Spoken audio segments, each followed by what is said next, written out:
बिस्मिल्लाहिर्रहमानिर्रहीम। History of English literature पढ़ेंगे आज। कुछ इंट्रोडक्शन और ओल्ड इंग्लिश पीरियड। हिस्ट्री की जो एजेस या पीरियड्स हैं उनकी डिवीज़न मुख्तलिफ बेसिस पे होती है। कुछ मशहूर जो राइटर्स या पोइट्स हैं उनके बेस पे करते हैं, जैसे age of Chaucer, Milton, Shakespeare वगैरह। कुछ मोनार्क्स की बेस पर, जैसे कि एलिज़ाबेथन या विक्टोरियन एज। कुछ लिटरेरी मूवमेंट्स के नाम पे, जैसे कि रोमांटिक पीरियड या क्लासिक पीरियड। कुछ हिस्टोरिकल एरा जैसे एंग्लो सैक्सन या एंग्लो नॉर्मन होते हैं। और कुछ सेंचुरी के नाम पर, जैसे कि 18th सेंचुरी लिटरेचर है या 20th century literature. Edward Albert ने जो तकसीम की है हिस्ट्री ऑफ इंग्लिश लिटरेचर की, उसमें ओल्ड इंग्लिश पीरियड के बाद जो मिडिल इंग्लिश पीरियड है उसमें एज ऑफ चॉसर को काउंट नहीं किया। एज ऑफ चॉसर को अलग से लिखा है और फिर चॉसर से स्पेंसर के दौर को अलहदा से। उसके बाद वो एज ऑफ एलिज़ाबेथ जो आमतौर पर रेनेसां के अंडर आता है। एज ऑफ मिल्टन, ड्राइडन, फिर पॉप, और उसके बाद लेते हैं एज ऑफ ट्रांजिशन, जिसे एज ऑफ सेंसिबिलिटी भी कहा जाता है। रोमांटिसिज्म का नाम उन्होंने लिखा है द रिटर्न टू नेचर, और उसके बाद क्वीन विक्टोरिया का दौर है। उसके बाद है वो एरा जिसमें मॉडर्निज़म की बर्थ हो रही थी। उसके बाद जो जंग अज़ीम अव्वल और दोम का दरमियानी अरसा है उस लिटरेचर को इंटरवार ईयर्स में काउंट किया है। और उसके बाद दिया है मिड 20th सेंचुरी लिटरेचर। जो ओल्ड इंग्लिश पीरियड है उनका वो 5वीं सदी से 11वीं सदी तक है। जो B.R. मलिक ने एंग्लो सैक्सन पीरियड दिया है वो 670 से लेकर 1100 तक है। अब वो इसलिए एंग्लो सैक्सन पीरियड इसलिए दिया है क्योंकि 670 तक उनके ख्याल के मुताबिक जो एंग्लो सैक्सन है वो टोटली सेटल हो चुके थे। जबकि एडवर्ड एल्बर्ट ने वो दौर भी काउंट किया है जब एंग्लो सैक्सन से पहले यहाँ के जो लोकल ट्राइब्स थे सिर्फ वो रहा करते थे, और उनका जो ओरल लिटरेचर है उसको भी काउंट किया है। जो एंग्लो सैक्सन के दौर में नक्शा बन चुका था वो कुछ यूँ था कि एक तरफ आयरिश किंगडम थी और एक तरफ किंगडम ऑफ फ्रांस थी, और एक तरफ स्कॉटलैंड था जो 2 हिस्सों में डिवाइडेड था उस टाइम, पिक्ट्स और स्कॉट्स में। ब्रिटेन का इलाका अलग था और 4 इलाके थे, जिसमें से 2 जो हैं वो एंग्लिया के इलाके थे, नॉर्थम्ब्रिया और मर्सिया, और 2 जो हैं वो सैक्सन के इलाके थे जिसमें ससेक्स और वेसेक्स, कैंट और वेसेक्स शामिल था। सबसे पहले जो इंग्लिश लोग हैं ये लोग बेसिकली रहा करते थे स्कैंडिनेवियन कंट्रीज़ यानी स्वीडन, डेनमार्क, नॉर्वे वगैरह में, और वहाँ से ही मर्सनरीज़ के तौर पर यानी किराए के सिपाहियों के तौर पर आते थे इन इलाके के लोगों को पिक्ट्स और स्कॉट्स यानी स्कॉटलैंड के लोगों के हमलों से बचाने के लिए। उसके बाद आयरिश मिशनरीज़ जो हैं मसीही तबलीगी वो आना शुरू हुए। क्रिश्चियनाइजेशन जो है इंग्लिश ट्राइब की जो नॉर्थम्ब्रिया में रहते थे। उसके बाद रोम का इन्फ्लुएंस स्टार्ट हुआ कैंट में, और 9वीं सदी से डेन्स जो हैं डैनिश डेनमार्क के वो आना शुरू हुए। और वेसेक्स जो है वेस्ट सैक्सन काउंटी वो जो इलाका है वो उसकी जो अरूज शुरू हुआ जब अर्ली इंग्लिश किंगडम्स में एल्फ्रेड द ग्रेट के कंट्रीब्यूशन के साथ। इंग्लैंड में जो डेनिश लॉ है, डेन लॉ, वो इस्टेब्लिश हुआ और 1017 तक डेनिश किंग भी तख्त पर आ चुका था। और उसके बाद शुरू हुआ नॉर्मन इन्फ्लुएंस जो फाइनली पीक पर पहुंचा 1066 में नॉर्मन कंक्वेस्ट के साथ। उस वक्त का जो अर्ली पीरियड है इंग्लिश लिटरेचर का उसमें जो सबसे ज़्यादा था वो या तो शायरी थी, जिसे पुराने शायरों की शायरी थी जिन्हें स्कॉप्स कहते थे, या चर्च में पैदा होने वाली शायरी थी जिसे मिन्स्ट्रेल्स कहते थे। अर्ली लिटरेचर खा वो किसी भी ज़ुबान का हो उसे लिखने से पहले गाया जाता है, पढ़ा जाता है या बोला जाता है, और उसे कहते हैं ओरल लिटरेचर। और फ्रजाइल होता है क्योंकि इसका एक डिफरेंट किस्म का रिलेशन होता है ऑथर ऑडियंस के साथ, और ये आँखों और कान का लिटरेचर कहा जाता है। और ये चूँकि ये ज़्यादा कम्युनिटी के साथ कम्युनिकेट करता है इसलिए ज़ाती होने से ज़्यादा कम्युनल एक्सपीरियंस होता है। जो डार्क एजेस हैं वो रोमन के जानिब पर, इस इलाके पर पहले रोमन्स की हुकूमत थी। जब उनका इनखला हो गया, यहाँ से एक्सोडस हो गया ब्रिटिश आइल्स से, तो एक डार्क एज आ गई यहाँ पे। और इसमें जो लिटरेचर था वो क्योटिक था और इसे एक सर्टन स्टेबिलिटी चाहिए थी। जो रोमन्स अकलौती चीज़ अच्छी छोड़ के गए थे यहाँ पे वो थी लैटिन लैंग्वेज, और उस वक्त वो यूज़ होती थी चर्च में जो वाहिद सोर्स ऑफ लर्निंग था उन दिनों। और चर्च की मेहरबानी ये थी कि वो जो पेगन लिटरेचर था, पेगन कहते हैं लादीन या मुशरिक लोगों को जो ऑलरेडी वहाँ पर रहते थे क्रिश्चियनाइजेशन से पहले, तो जो पेगन लिटरेचर है उस पर के साथ हमदर्दी तो बेशक उसे नहीं थी लेकिन वो उसे बर्दाश्त करती थी, इसलिए वो अभी तक चला आ रहा है। उसी टाइम में इंग्लिश जो इंग्लैंड है वहाँ पे इन्वेजन हुआ करती थी एंगल्स की, सैक्सन, जूट, डेन्स, वाइकिंग, और वो अपने साथ ट्राइबल ओरल लिटरेचर लेकर आए थे, मुख्तलिफ ट्राइब्स थे। उसके बाद क्रिश्चियन मिशनरीज जो हैं इंग्लैंड में जो आए वो अपने साथ बाइबल लेके आए, और जो उन पुरानी लॉन्ग रूटेड पेगन ट्रेडिशन थी वो उनकी क्रिश्चियन ऑर्थोडॉक्सीज़ के साथ टकराई। और इस टकराव का बहुत अच्छा नतीजा ये हुआ कि इसने लैंग्वेज और लिटरेचर को क्रॉस फर्टिलाइज़ किया और उसको ज़्यादा उभारा, यहाँ तक कि 1066 में नॉर्मन्स इंग्लैंड में आ गए। लैंग्वेज उस ज़माने की ज़ाहिर है डिफरेंट थी, नेटिव थी ज़्यादातर, और जो कुछ बोरोड थी वो लैटिन से थी, और उनका वर्बल सिस्टम और उनके जो ग्रामर है वो बहुत एलेबोरेट थी बनिस्बत आज की लैंग्वेज में। 4 मेन डायलैक्ट्स थे। नॉर्थम्ब्रियन वो पहला लहजा था जिसमें लिटरेचर प्रोड्यूस हुआ। मर्सियन जो है वो मिडलैंड की लैंग्वेज थी, और ये दोनों एंग्लियन लैंग्वेजेस कहलाती थी। उसके बाद कैंटिश थी जो साउथ ईस्ट की लैंग्वेज थी, और वेस्ट सेक्शन जो है वो थी स्टैंडर्ड लैंग्वेज, क्योंकि बादशाह की लैंग्वेज थी। उसी में ज़्यादातर जो मैन्युस्क्रिप्ट्स हैं वो लिखे गए, जिसकी लाठी उसकी भैंस। पोइट्री जो है उसमें के 4 मेन फ़ीचर थे। एक तो पेगन ओरिजिन था उसका, और बहुत बाद में इनको क्रिश्चियनाइज़ किया गया जब इन्हें मोनेस्ट्रीज़ में बैठकर लिखा गया ज़ुबानी नज़मों को, तो ज़ाहिर सी बात है कुछ ना कुछ असर पड़ा उसका। एनोनिमिटी जो है वो किसी भी लिटरेचर के आगाज़ का एक की फ़ीचर होती है, क्योंकि जब जब लिटरेचर शुरू होता है तो उसको लिखने का रिवाज नहीं होता, क्योंकि वो सीना सीना मुंतकिल होता है, ज़बान से मुंतकिल होता है, तो उसकी ऑथरशिप जो है वो किसी को अटैच करना किसी के साथ वो बड़ा मुश्किल हो जाता है। उसके बाद इमिटेटिव क्वालिटी थी, क्योंकि लैटिन जो है वो सोर्स ऑफ लर्निंग था, तो लैटिन से काफ़ी ज़्यादा इमिटेशन थी। और मैन्युस्क्रिप्ट्स जो हैं वो बचे हुए हैं आज तक, जो लिखे गए थे बहुत सालों बाद, उनमें जो लिटरेरी फ़ीचर हैं वो काफ़ी चेंज हो गए थे। 4 मैन्युस्क्रिप्ट्स हैं उस दौर के अभी तक प्रिजर्व। एक ब्यूवुल्फ का मैन्युस्क्रिप्ट है जिसमें 2 नज़में हैं, ब्यूवुल्फ और जूडिथ। ये जो आगे लिखा हुआ है ये इनका सन है जब ये आप समझिए लिखे गए हैं या प्रोड्यूस किए हुए हैं पब्लिक के सामने। जूनियस का मैन्युस्क्रिप्ट है, ये एक लाइब्रेरियन था, और उसमें सो कॉल्ड कैरिमोनियन पोइम्स हैं, और इन्हें सो कॉल्ड क्यों कहा जाता है ये बाद में डिस्कस करेंगे। एक्जिटर बुक में सैनेवुल्फ की 2 साइन नज़में हैं, और वर्सेली बुक में 2 साइन नज़में हैं उनकी, जिसमें एलेना भी शामिल है, और उसके अलावा 2 नज़में हैं, एंड्रियास और ड्रीम ऑफ फ्रूड। ब्यूवुल्फ की जो थीम है वो कॉन्टिनेंटल जर्मैनिक है, और मज़े की बात है कि इसमें इंग्लैंड का कोई जिक्र नहीं। इससे ये सोचा जा सकता है कि ये नज़म जो है वो इंग्लैंड में प्रोड्यूस नहीं हुई, बल्कि एंग्लो सैक्सन ट्राइब्स ने प्रोड्यूस की थी जब वो इंग्लैंड में भी नहीं आए थे। गीटाज एक जगह है जहाँ पे का ब्यूवुल्फ किंग है, और एक और जगह है जहाँ पे वो सेव करने के लिए आता है, और दोनों जगह जो है वो इंग्लैंड में नहीं है। इस नज़म को वेस्ट सेक्शन में प्रिजर्व किया गया है, लेकिन इसके बारे में ये ख्याल किया जाता है कि ये किसी एंग्लियन लैंग्वेज में लिखी गई थी। एपिसोडिक है, मुख्तलिफ किस्तें हैं, डिग्रेशन है, कभी आगे जाती है कभी पीछे। लैंग्वेज बड़ी ज़बरदस्त है, फोर्सफुल और एक्सप्रेसिव कंपाउंड वर्ड्स यूज़ हुए हैं, रिपीटिशन है, वेरिएशन है, रिथमिकल है, और 3182 लाइन्स इसकी प्रिजर्व हैं। अच्छा, ये एलिटरेटिव पोएम है। यहाँ पे ये बात नोटिस करना बहुत ज़रूरी है कि जितनी भी पोइट्री है ऑलमोस्ट सारी जो है वो एलिटरेटिव है उस ज़माने की, और ये उसका एक उस दौर में शायरी का एक ख़ास फीचर था। इसे नेशनल एपिक ऑफ इंग्लैंड भी कहा जाता है।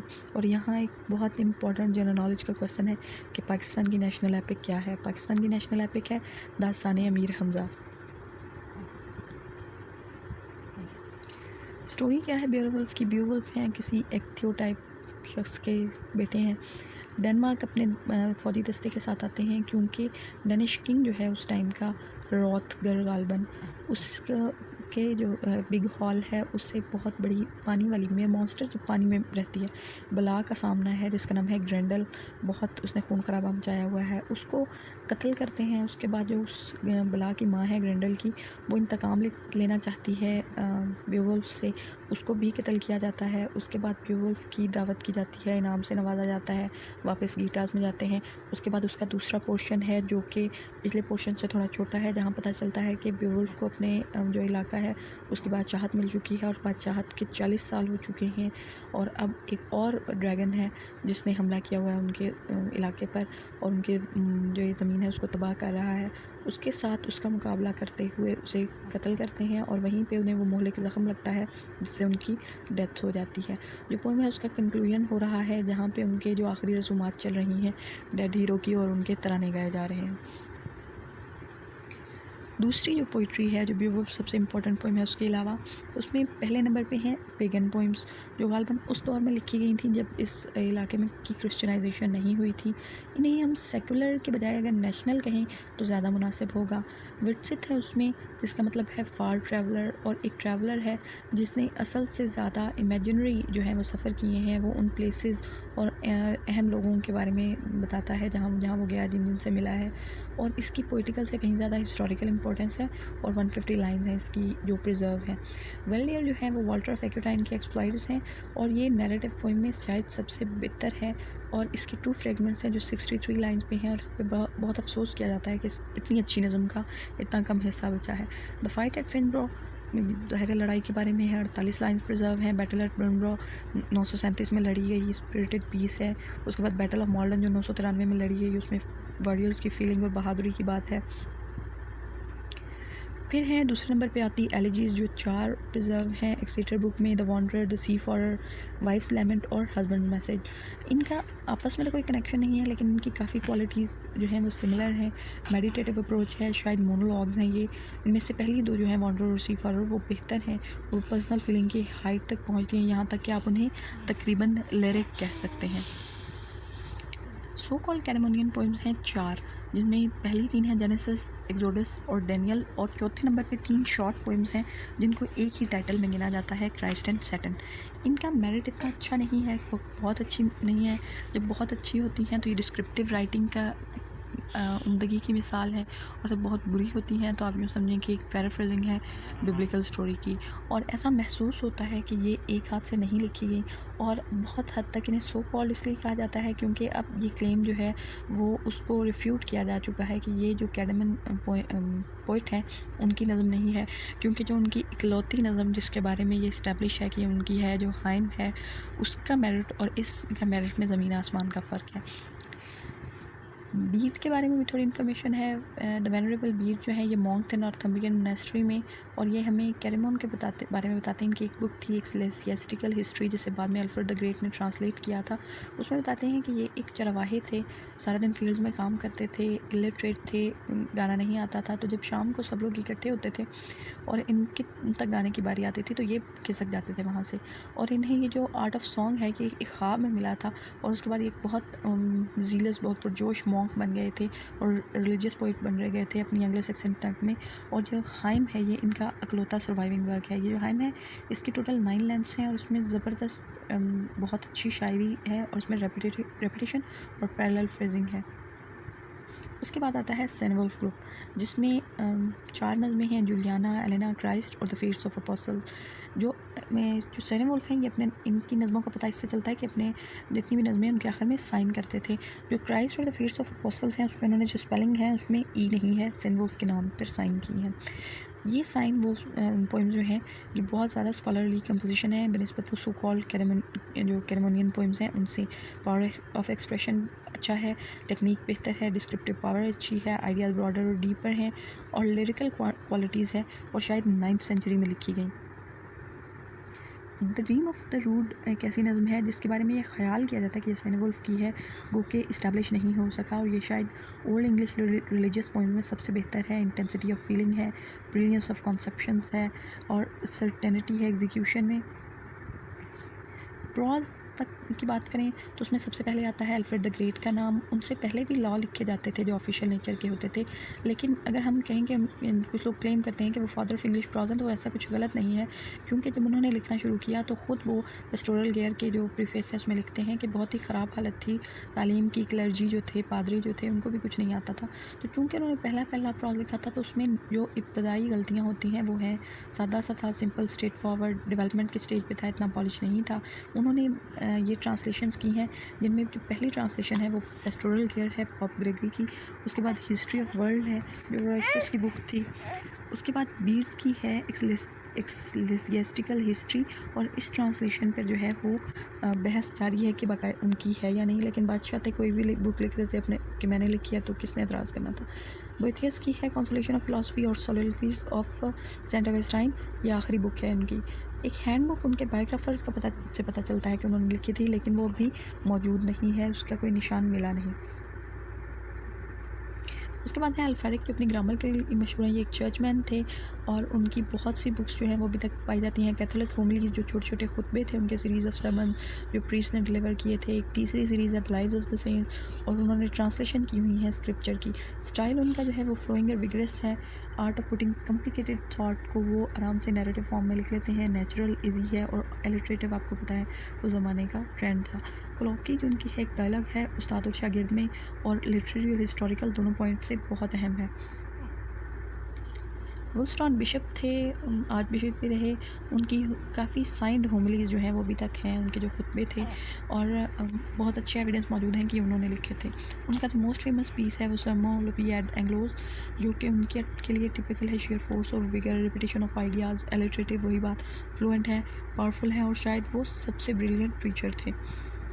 एंड उसके बाद है एंग्लो सैक्सन क्रॉनिकल, जो हिस्ट्री के रिकॉर्ड है, और ये शायद अल्फ्रेड द ग्रेट से इंस्पायर होकर, क्योंकि उनकी काफ़ी कैंपेन्स का जिक्र है इसमें, और ये बहुत से मैन्युस्क्रिप्ट्स में है, जिसमें पार्कर का ए, लॉर्ड की ई जो है वो मशहूर है, और 915 तक जो जितना मटेरियल है वो कॉमन है, और जो आखिरी रिकॉर्ड है इसका वो 1154 तक का मिलता है।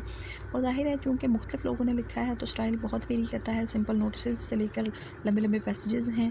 उसके अलावा सबसे मज़े की चीज़ है इसमें कुछ ख़ास कैरेक्टर स्टडीज़, जिसमें कंकरर जो है विलियम द कंकरर, उनकी स्टडी भी है, और स्टीफेंस के दौर के हॉरर भी बड़े मशहूर हैं।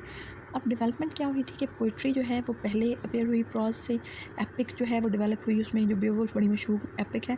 और अगर हम स्टाइल के लिहाज से देखें तो लिरिक भी तकरीबन कह सकते हैं हम वॉन्डरर और सीफारर को।